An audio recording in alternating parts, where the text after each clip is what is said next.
आप सभी का स्वागत है मेरे इस चैनल में चिराग एस्ट्रोलॉजी। और हम राहु के ट्रांजिट की बात कर रहे हैं। राहु जो है वो बदल रहे हैं, राशि परिवर्तन कर रहे हैं सितंबर में 23 तारीख को मॉर्निंग में, और वो जा रहे हैं मिथुन से वृषभ राशि में। यानी कि आपकी कुंडली में अभी 3 नंबर जहाँ लिखा है वहाँ चल रहे हैं और 2 नंबर लिखा है वहाँ पर जा रहे हैं।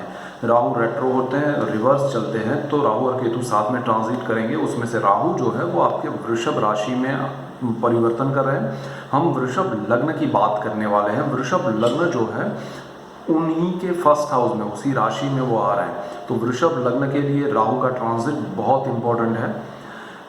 मेन बात क्या है, मेन कंसर्न क्या है, वो हम बात करेंगे। नॉर्मल क्या है कि राहु के बारे में बहुत कुछ बोला गया है, बहुत कुछ लिखा गया है, पढ़ा गया है।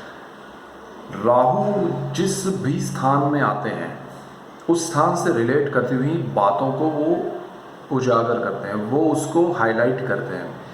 और आपके माइंड में अभी कुछ भी चल रहा है, लेकिन जब राहु ट्रांजिट करके वृषभ लग्न में आपके लग्न स्थान में आएंगे, तो पहले तो लग्न स्थान क्या है, फर्स्ट हाउस है कुंडली का, वो हमारा माइंड है, हमारा मेंटल स्टेटस है, हमारी बुद्धि है, हमारा ज्ञान है, हमारी चतुराई है, या जो भी माइंड से जुड़ी हुई चीज़ें हैं वो फर्स्ट हाउस में है। सबसे पहले तो उसी को कैप्चर करेगा राहु, यानी कि आपका माइंड जो है वो राहु के कंट्रोल में आ जाएगा, राहु के हिसाब से चलेगा। आपकी सोच जो है वो उस पर राहु अपना इफेक्ट डालेगा, अपना एक अलग असर करेगा। वो क्या होगा, तो देखिए राहु जिस भी स्थान में जाता है तो उस स्थान को, जैसे मैंने कहा कि उसके चीज़ों को हाईलाइट करता है, तो वो सबसे पहले आपके माइंड में बचपन से लेकर अब तक जब भी राहु यहाँ पर आया ये चीज़ें हुई होंगी, आप देखिएगा, और उसमें परिवर्तन आने की वजह से आपकी लाइफ में परिवर्तन आया होगा। राहु जो है वो 1.5 साल 18 मंथ्स एक ही स्थिति में, एक ही स्थान पर रहता है कुंडली में, जब भी परिवर्तन करेगा। तो अब राहु 18 महीने के लिए आपकी कुंडली में उस स्थान में आ रहा है जहाँ पर पहले 18 ईयर्स पहले आया था। तो आप उस समय का, अगर कुछ लोग जैसे मोर देन 40 ईयर्स है तो उनको ज़्यादा समझ में आएगा कि 18 ईयर्स के पहले क्या हुआ था जब राहु ट्रांजिट करके इसी स्थान में आया था। उसको आप थोड़ा समझने की कोशिश कीजिएगा। फ़र्क ये पड़ता है कि उस समय की दशाएं, दूसरे प्लेनेटरी पोजीशन वो सब अलग होते हैं, लेकिन अभी राहु के मेजर कंसर्न जो उस समय भी हुए होंगे और अभी भी होंगे। आपका जीवन जो है उसमें बदलाव आएगा, आपकी जो सोच है उसमें बदलाव आएगा। आप जो नॉर्मली अभी रूटीन में जो सोच कर बैठे हैं, जो आपने डिसीजन सोचे हैं, आप चाहते हैं कि भाई ऐसा होगा वैसा होगा, मैं ये करूँगा, मैं वो करूँगी, तो राहु यहाँ पर सीधा सीधा उसको बदल देगा। यानी कि वो ये करेगा कि आप जो सोच रहे हैं वो कितनी हद तक सही है, कितनी हद तक आपको वो करना चाहिए और नहीं करना चाहिए, करना चाहिए तो क्यों, नहीं करना चाहिए तो क्यों। तो वो सारे सवाल आपके सामने रखेगा और आपको उसके जवाब खुद ढूंढने होंगे। राहु एक चीज़ ये भी करेगा कि आपकी अपने आप से बात करवाएगा, आपके माइंड को कैप्चर करता है। वो आपसे सवाल पूछेगा कि आपने बचपन से लेकर पढ़ाई की तब तक जो भी सपने देखे थे, जो भी सोचा था, क्या वो हुआ, वो नहीं हुआ, और हुआ तो कितना हुआ, नहीं हुआ तो क्यों नहीं हुआ। ये सारे सवाल, सेल्फ आपका एक प्योरिफिकेशन होगा, आपका अपने साथ बातचीत कराएगा वो, और आपके माइंड को वो सीधा सीधा इंस्ट्रक्शन देगा कि ये करो, ये मत करो, ये आप गलत थे, ये आप सही थे। तो आपकी हर चीज़ जो आपने सही की है और गलत की है उसका एहसास आपको कराएगा ये राहु। तो उस हिसाब से राहु बहुत इंपॉर्टेंट है आपके लिए। और यहाँ पर सबसे बड़ी बात राहु से ज़्यादा इंपॉर्टेंट ये है कि आपको वो जो भी रियलाइजेशन है, वो जो भी चीज़ें हो रही है उसको स्वीकार करना पड़ेगा कि हाँ ये मैंने किया था, ये मेरी गलती थी, ये मैंने सही किया था, ये मैंने अच्छा किया था। वो सारा आपको समझना पड़ेगा। वो जो रियलाइजेशन है उसको एक्सेप्ट करना पड़ेगा। आप उसको अवॉइड नहीं करेंगे, नहीं गलती की है, लेकिन स्वीकार नहीं करना, वो आपके लिए बहुत बड़ा नेगेटिव पॉइंट होगा। राहु आपका प्योरिफिकेशन करना चाहता है, आपको नया रास्ता सही तरीके से सही स्थिति पर ले जाना चाहता है, लेकिन आप खुद को ही एक बचाने के चक्कर में आप खुद को ही तकलीफ पहुंचाने की कोशिश ना करें, वो ध्यान रखिएगा। क्योंकि राहु के सामने आपका झूठ नहीं चलेगा। आप जितना भी खुद को खुद को ही बहलाने के लिए या झूठ बोलेंगे, खुद से ही झूठ बोलेंगे, तो उतना वो आपको ज़्यादा प्रेशराइज करेगा।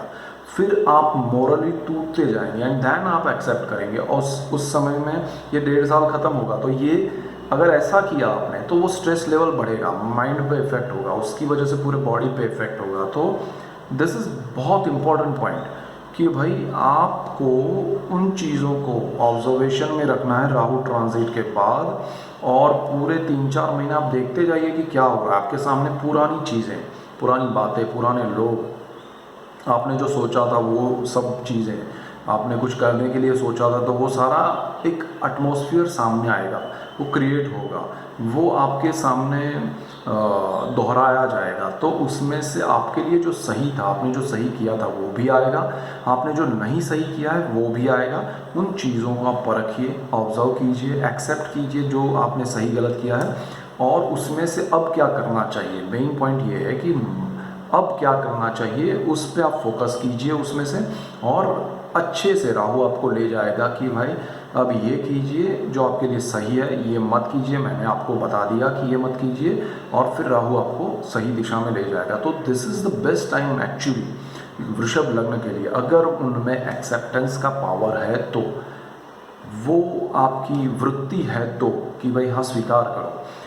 तो वृषभ लग्न के लिए मेरे हिसाब से ये गोल्डन अपॉर्चुनिटी है from the Rahu point of view, कि वो आपका प्योरिफिकेशन करेगा, उसमें आपको खुद को उसको हेल्प करनी है, आपके थॉट से लेकर एवरीथिंग, और फिर आपका प्रोग्रेस होगा। अब फर्स्ट हाउस में राहु जो है वो माइंड के साथ साथ देह भाव भी है, तो आपके पूरे शरीर पर वो इफ़ेक्ट करेगा, यानी कि वो आपके डिज़ायर जितनी भी है वो राहु है। तो आपकी जो भी इच्छाएं हैं, वो इच्छाओं की वजह से सारे सर्कल बनते हैं हमारी लाइफ के, सारे लोग जुड़ते हैं, सारे कनेक्शन बनते हैं। हम कहीं भी जाते हैं तो हमारी इच्छा होती है कि भाई मुझे ऐसा शहर चाहिए, ऐसी गाड़ी चाहिए, ऐसा घर चाहिए, ऐसे लोग चाहिए, ऐसे दोस्त चाहिए, ऐसा काम चाहिए। तो वो डिज़ायर है हमारी, तो वो फुलफिलमेंट राहु का काम है। तो और वो राहु का काम है डिज़ायर का। तो वो डिज़ायर आपके अंदर वो जगाना, और अब वो जगाने के बाद आपने वो पूरी नहीं की है तो उस पे आपका फोकस लगाएगा कि माइंड पे मैं आ रहा हूँ, अभी आपका दिमाग उसी पे चाहिए। सो आपको वो ध्यान देना है कि वो डिज़ायर कितनी सही है और किस हद तक सही है, कितनी आप पूरी कर सकते हैं। यहाँ पर आपकी कुंडली के दूसरे जो प्लैनेट्स है, जो आपकी दशाएं हैं, महादशाएं, अंतर्दशाएं, वो आपको सपोर्ट करेगी। और राहु यहाँ पर ये सारी चीज़ें हैं, देखिए उसका काम ये है कि उसको ये सब कुछ जो मैंने बताया वो करना है। अब आपकी दशाएं आपको सपोर्ट नहीं कर रही है, आपके नक्षत्र या ग्रहों की स्थिति सपोर्ट नहीं कर रही है, तो वो स्ट्रेस बढ़ेगा, आप कर नहीं पाएंगे, तो उलझेंगे। तो वो चीज़ों को अगर आप अवॉइड करते हुए या मैनेज करते हुए राहु जो आपको दे रहा है उन चीज़ों में आगे बढ़ेंगे तो अच्छा है। अब यहाँ पर एक चीज़ ध्यान ये रखनी है कि राहु बहुत सी चीज़ों का कारक है, बहुत सी चीज़ों का मालिक है, वो बहुत सी चीज़ों को, बहुत सी डिज़ायर की और आपको ले जाता है।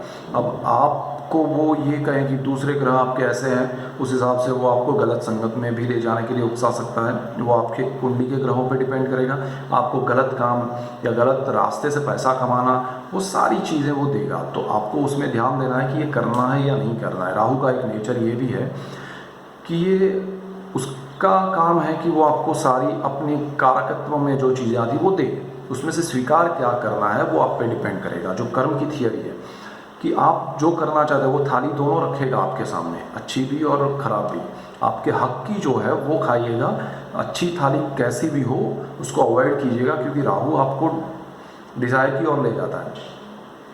और आपने वो पूरी करने के चक्कर में गलत थाली चुन ली, तो वही राहु जब 12th हाउस में आएगा आपके साथ बैठकर हिसाब करेगा कि अरे वो थाली आपने क्यों खाई, वो आपके हक की नहीं थी, मैंने तो रखी, लेकिन मैंने दूसरी भी रखी थी जो आपके हक की थी, लेकिन आपके मन में पाप था।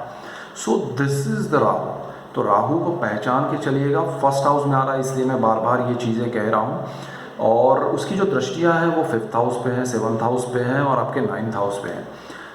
राहु आपके परिवार को भी, जैसे आपका फैमिली है तो वो बढ़ाना चाहते हैं, तो भी राहु यहाँ पर आपको हेल्प कर सकता है, फैमिली प्लानिंग कर सकते हैं। लेकिन एक चीज़ याद रखिएगा, यहाँ पर नॉर्मल नहीं होगा, आपको तकलीफ़ें आएंगी, आपको अगर फैमिली प्लानिंग कर लिया है या करना चाहते हैं तो डेफिनेट पॉसिबल है। राहु आपको हेल्प करेगा, लेकिन यहाँ पर ऑपरेट करना पड़ेगा। नॉर्मल डिलीवरी सपोज़ किसी को डॉक्टर कह रहे हैं कि सब अच्छा है, बट एंड मोमेंट पे उसमें चेंज आ सकता है। तो ये मेंटली प्रिपेयर रहिएगा और क्योर भी रखिएगा। पढ़ाई में जो लोग medicine, medical, pharma industry, chemical industry उसमें जाना चाहते हैं तो बहुत अच्छा है। आर्ट के फील्ड में जो लोग जाना चाहते हैं उनके लिए अच्छा है, किसी भी प्रकार का आर्ट हो उसमें उनके लिए अच्छा है ये राहु ट्रांजिट के बाद। और जो लोग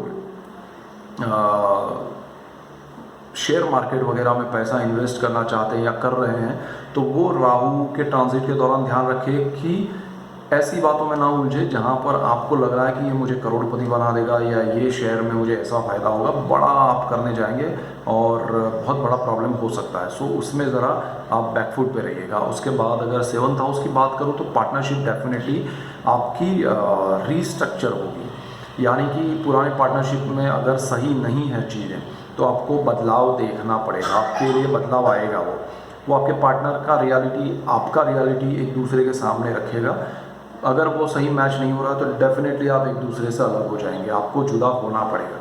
तो ये भी एक होगा। यहाँ पर लाइफ पार्टनर भी है। लाइफ पार्टनर से अगर आपको कोई भी प्रॉब्लम है या उनसे आपसे उनको, तो भी वो सामने आएगा और आपको डेफिनेटली एक दूसरे को समझ के सही दिशा में सोचना पड़ेगा। अदरवाइज़ ये राहु आपके लिए वो भी प्रॉब्लम क्रिएट करेगा। और जिनको कुंडली में ऐसे योग है डिवोर्स के, तो ये राहु डिवोर्स करा के रहेगा, ये भी एक हो सकता है। या डिस्टेंस क्रिएट होगा, दूसरे अगर कम ऐसे स्ट्रॉन्ग ग्रह है डिवोर्स से कम, तो वो डेफिनेटली एक डिस्टेंस क्रिएट करेगा। आपका जॉब की वजह से जाना पड़े, बच्चों की वजह से जाना पड़े, दोनों में एक डिस्टेंस क्रिएट होगा। कोई अलग अलग स्थान पर रहना पड़ेगा कम से कम 1.5 साल के लिए। तो ये भी एक चीज़ है। और राहु आपके आसपास के लोग जितने भी, देखिए पार्टनरशिप यानी आपके जैसे पढ़ाई कर रहे हैं तो स्टूडेंट्स का एक क्लास होता है तो वो भी पार्टनर्स हैं एक क्लास के। उसी तरह एक सोसाइटी में आप रहते हैं तो वो भी आपके पार्टनर्स हैं, पूरी सोसाइटी के लोग। एक फ्लैट में रहते हैं तो सारे, तो उनसे भी आपकी अनबन हो सकती है। आपके कलीग्स जो हैं जॉब में, बिजनेस में, तो उनके साथ भी बहुत सी चीज़ों में अनबन होगी, क्लैरिटी होगी। बट वो तरीका डिपेंड करेगा आपके प्लैनेट्स पे, आपके स्थिति पे ग्रहों की, वो कितना हाइपर वे में होगा या सॉफ्ट वे में होगा। सो ये चीज़ भी ध्यान रखिएगा। उसके बाद आपका जो 9th हाउस है वो पिता का भी है। पिता जो है उसका स्थान कर्म और ये दोनों को है, बांटा गया है। धर्म भी है 9th हाउस, वहाँ पर राहु की दृष्टि है। आप धर्म को देखने का नज़रिया बदल देंगे, आपकी धार्मिक मान्यता है वो टूट जाएगी, यानी कि आप जो भ्रम से मान्यता पाली हुई थी या डर से पाली हुई थी वो ब्रेक हो जाएगी। आप रियलिस्टिक दुनिया में पूजा पाठ करेंगे, रियल वे में करेंगे। आप अगर भगवान से कुछ मांगने के लिए या कुछ पाने के लिए सब कुछ कर रहे थे तो वो टूट जाएगा कि भाई नहीं, मुझे प्रेयर करनी है तो विदाउट एनी एक्सपेक्टेशन करनी है, या जिनको मैं मानता हूँ वो रियल है, ये क्लैरिटी के साथ आप करेंगे। आप धर्म स्थलों की और जाने की वजह अपने अंदर एक धर्म स्थापित करेंगे। देखिए यहाँ पर एक बहुत बड़ी चीज़ ये करेगा राहु कि आपके अंदर इंटरनल चेंजेस होंगे और वो माइंड से शुरू होंगे। पूरे इंटरनल चेंजेस आपके लिए ये राहु करेगा। प्योरिफिकेशन यानी कि सिर्फ थॉट्स का नहीं है, सिर्फ माइंड का नहीं है, सिर्फ बिजनेस का नहीं है, जॉब का नहीं है, एवरीथिंग। आपके पूरे स्ट्रक्चर, आपके माइंड, बॉडी, हार्ट, एवरीथिंग वो पूरा रिस्ट्रक्चरिंग करेगा। आपकी लाइफ में नए बदलाव आएंगे, पॉजिटिव आएंगे, लेकिन वो इजी नहीं होंगे बिकॉज आपको बहुत सारे सत्यों को स्वीकारना पड़ेगा, बहुत सारे तथ्यों को आपको मानना पड़ेगा जो आपने सही किए हैं, नहीं किए हैं, तो भी आपको उनको समझना पड़ेगा कि हाँ आप उसको मतलब आंख बंद करके आगे बढ़ जाए, ऐसा नहीं होगा। तब तक राहु आपको आगे बढ़ने नहीं देगा। तो यानी कि आप स्वीकार करेंगे तो आगे बढ़ पाएंगे। तो वो चीज़ कीजिएगा किसी भी क्षेत्र में, इन सब फील्ड में जो मैंने बताया उनकी दृष्टियों के हिसाब से। और वो तो वृषभ लग्न के लिए ओवरऑल ये टाइम बहुत अच्छा है, बट राहु फर्स्ट हाउस में है। राहु स्ट्रेस के साथ आपको लगेगा, किसी को हो सकता है कि हाइपरटेंशन या ब्लड प्रेशर या ऐसी कुछ भी चीज़ें हैं तो उसमें बढ़ोतरी हो सकती है, नहीं है तो हो सकती है। दूसरे प्लैनेट्स भी देखे जाने चाहिए, लेकिन स्ट्रेस रहेगा। राहु आपको स्ट्रेस के बिना आगे नहीं बढ़ने देगा। सो ये एक ध्यान दीजिएगा। और स्ट्रेस राहु नहीं दे रहा है, बिकॉज हमारे सामने वो चीज़ें वापस आती है तो रिफ्लेक्शन हमें स्ट्रेस देता है, वो चीज़ें उनका अस्वीकार स्ट्रेस देता है, तो वो चीज़ आपको ध्यान देना पड़ेगा। सो ये मेन पॉइंट से वृषभ लग्न के लिए, और उसके बाद हम देखेंगे सेकंड लास्ट कुंभ राशि, कुंभ लग्न के लिए। So that's it for today, keep watching Chirag astrology. Thank you for watching, God bless you and goodbye, thank you.